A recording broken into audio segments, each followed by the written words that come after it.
budget mismo ng House.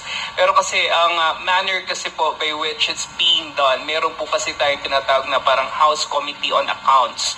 No? So sila po talaga yung bumabalangkas ng mismong budget, including the salaries of staff, MOOE, and many other expenditures. No?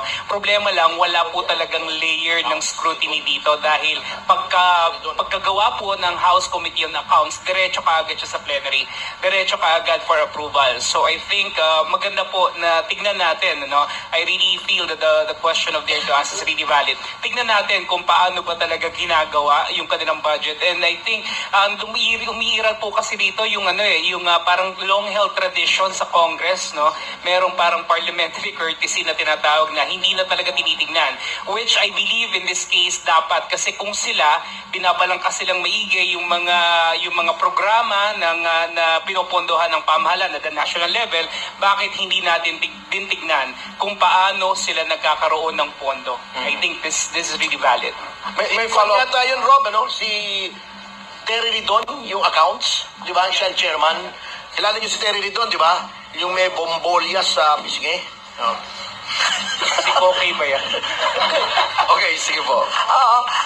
Ako naman, ang comment ko naman dun sa question ni Sir Rob, the thing is, although guaranteed sa ating constitution, right to public information, access to government records, ang problema po kasi walang enabling law.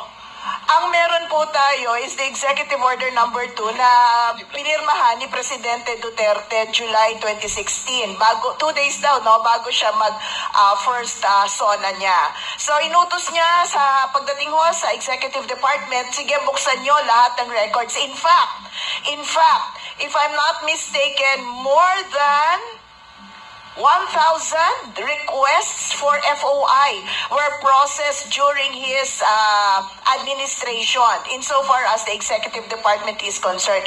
Ang problema, walang counterpart from the legislative branch, Walang batas po na pinaiiral on how we can access records, of the House of Representatives or even the Senate. Kaya yun ho ang challenge ngayon, how to access this information. Okay, so follow-up question lang din about it, also from Dare to Ask, and anybody can answer quickly on this.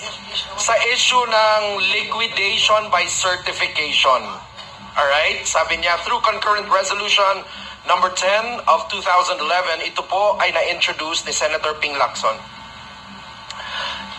In 2011 until now, walang publicly available information that this